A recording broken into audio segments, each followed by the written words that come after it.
ഇന്നത്തെ നമ്മുടെ യാത്ര പോർച്ചുഗലിലെ അതിമനോഹരമായൊരു സിറ്റിയായ ഫാരോയിലേക്കാണ്. പോർച്ചുഗൽ ട്രിപ്പ് പ്ലാൻ ചെയ്തപ്പോൾ നമ്മൾ ആദ്യം നോക്കിയത് ബഡ്ജറ്റ് ഫ്രണ്ട്ലി ഫ്ലൈറ്റ്സ് ആയിരുന്നു. UK നിന്ന് ട്രാവൽ ചെയ്യുമ്പോൾ അഫോർഡബിൾ ഓപ്ഷൻസ് വളരെ ഉണ്ടായിരുന്നു. അതിൽ നമുക്ക് ബെസ്റ്റായി തോന്നിയത് റെയ്നെയറും EasyJetഉം ആണ്. പോർച്ചുഗൽ ട്രിപ്പിലുള്ള ഏറ്റവും അൺഎക്സ്പെക്റ്റഡ് ഹൈലൈറ്റ് എന്താണെന്ന് ചോദിച്ചാൽ ഈ കാഴ്ച തന്നെയാണ്. സ്കൈയിൽ നിന്ന് നോക്കുമ്പോൾ മാപ്പ് പോലെ ക്ലിയർ ആയിട്ട് കാണാൻ പറ്റും. വൈറ്റ് സാൻഡ് ബാങ്ക്സും ഷാലോ വാട്ടർ പാറ്റേൺസും കാണുമ്പോൾ ഡ്രോൺ ഷോട്ട് പോലെയാണ് ഫീൽ ചെയ്യുന്നത്. പോർച്ചുഗൽ എന്ന് കേൾക്കുമ്പോൾ ലിസ്ബൺ, പോർട്ടോ എന്നൊക്കെയായിരിക്കും ഓർമ്മ വരിക.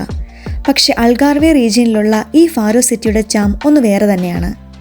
ഫാരോ ആണ് അൽഗാർവേ റീജിയൻ്റെ ക്യാപിറ്റൽ. സൗത്ത് പോർച്ചുഗലിലാണ് ഇത് സ്ഥിതി ചെയ്യുന്നത്. ഇവിടെ എത്തിയപ്പോൾ തന്നെ കാം അറ്റ്മോസ്ഫിയർ ഫീൽ ചെയ്യും. ലിസ്ബൺ പോലെ അത്ര ക്രൗഡഡ് അല്ല, വളരെ പീസ്ഫുൾ വൈബാണിവിടെ. ഇപ്പോൾ കണ്ടുകൊണ്ടിരിക്കുന്നത് ഫാരോ സിറ്റിയാണ്. ഫാരോയുടെ പഴയ പേര് ഒസ്നോബ എന്നായിരുന്നു. ആദ്യം ഇവിടെ താമസിച്ചിരുന്നത് റോമൻസ് ആണ്. പിന്നീട് നോർത്ത് ആഫ്രിക്കയിൽ നിന്നുള്ള മുസ്ലിം ഭരണാധികാരികൾ ഇവിടെ റൂൾ ചെയ്തു. 1249 പോർച്ചുഗീസ് കിങ് അഫോൻസോ III ഫാരോ പിടിച്ചെടുത്തു. അതിനുശേഷം ഇത് ഒഫീഷ്യലി പോർച്ചുഗലിൻ്റെ ഭാഗമായി.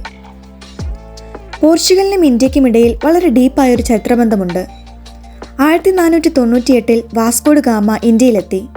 അതോടുകൂടി ഇന്ത്യയുമായുള്ള പോർച്ചുഗലിൻ്റെ ട്രേഡ് റിലേഷൻഷിപ്പ് ആരംഭിച്ചു. ഗോവയിൽ ഇന്നും പോർച്ചുഗീസ് ആർക്കിടെക്ചർ കാണാം. ഇവിടുത്തെ ഫാരോ ബീച്ച് ഏരിയ വളരെ ഫേമസ് ആണ്.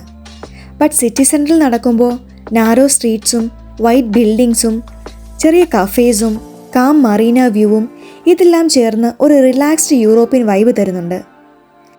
ലിസ്ബണിനേക്കാൾ സ്ലോ പേസ്ഡ് ആയിട്ടുള്ള ഒരു സിറ്റിയാണിത്. നിങ്ങളൊരു പീസ്ഫുൾ വെക്കേഷനാണ് ആഗ്രഹിക്കുന്നതെങ്കിൽ ഫാരോ ഒരു പെർഫെക്റ്റ് ഡെസ്റ്റിനേഷനാണ്.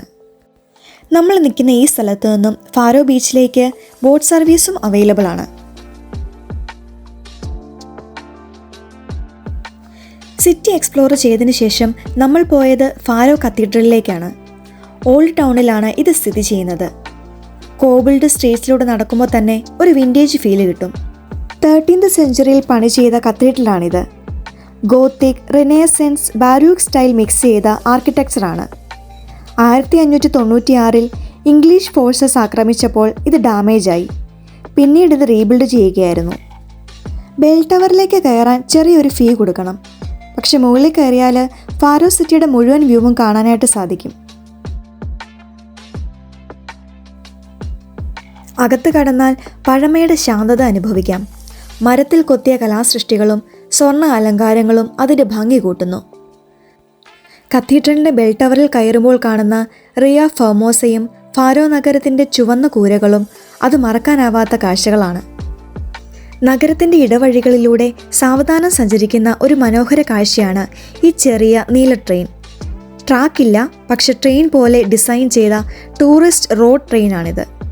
ചെറിയ കുട്ടികളിൽ നിന്ന് മുതിർന്നവരോളം എല്ലാവർക്കും ഒരു ചിരി സമ്മാനിക്കുന്ന ഈ ബ്ലൂ ട്രെയിൻ ഫാരോയുടെ ഇടവഴികളിലൂടെ കാറ്റ് തട്ടിക്കൊണ്ട് സഞ്ചരിക്കുന്നു. അത് കാണുമ്പോൾ തോന്നുന്നു ഈ നഗരം ഓടുന്നില്ല, അത് സാവധാനം ജീവിക്കുകയാണ്. ഫാരോയിൽ നിന്ന് ഏകദേശം 20-25 മിനിറ്റ് ഡ്രൈവ് മാത്രമുള്ള ചുവന്ന സ്വർണ്ണ നിറത്തിൽ ഉയർന്നു നിൽക്കുന്ന പാറകളും നീല അറ്റ്ലാന്റിക് തിരമാലകളും ചേർന്ന ഒരു സ്വപ്ന ലോകത്തേക്കാണ് നമ്മുടെ അടുത്ത യാത്ര. പ്രയ്യ ഡി വാലി ദോ ലോബോ ഈ ബീച്ചിൻ്റെ പേരാണ് കേട്ടോ. ഇവിടുത്തെ സാൻഡ് ക്ലിഫ് ചുവപ്പ്, ഓറഞ്ച്, സ്വർണ്ണം നിറങ്ങൾ ചേർന്ന പ്രകൃതിയുടെ ഒരു കലാസൃഷ്ടിയാണ്. സൂര്യോദയത്തിലും സന്ധ്യാസമയത്തും ഇവയ്ക്ക് കിട്ടുന്ന തിളക്കം അതൊരു സിനിമാറ്റിക് കാഴ്ചയാണ്. ഈ ബീച്ച് അൽഗാർവേ തീരരേഖയിലെ ഏറ്റവും ദൈർഘ്യമേറിയ മണൽ തീരങ്ങളിലൊന്നാണ്.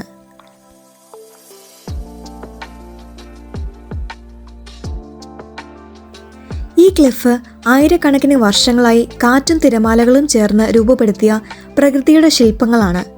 ഓരോ പാളിയും ഭൂമിയുടെ ഭൂഗർഭ ചരിത്രം പറയുന്നു. അവ വെറും കാഴ്ചയല്ല. പോർച്ചുഗൽ എന്ന രാജ്യം നമ്മൾക്ക് ഹിസ്റ്ററിയിലൂടെ കണക്റ്റ് ആയിട്ടുള്ള രാജ്യമാണ്. ഫാരോ സിറ്റിയിൽ നടക്കുമ്പോൾ യൂറോപ്പിൻ്റെ ചാമും ഹിസ്റ്ററിയും ഒറ്റയ്ക്ക് എക്സ്പീരിയൻസ് ചെയ്യാം. നിങ്ങൾ പോർച്ചുഗൽ ട്രിപ്പ് പ്ലാൻ ചെയ്യുന്നുണ്ടെങ്കിൽ ലിസ്ബൺ മാത്രമല്ല ഫാരോ കൂടി ട്രൈ ചെയ്യാൻ മറക്കരുത്. ഈ വീഡിയോ നിങ്ങൾക്കെല്ലാവർക്കും ഇഷ്ടമായെന്ന് വിചാരിക്കുന്നു. ലിസ്ബൺ ട്രിപ്പിൻ്റെ വിശേഷങ്ങളുമായിട്ട് നമുക്ക് വീണ്ടും കാണാം. ബൈ.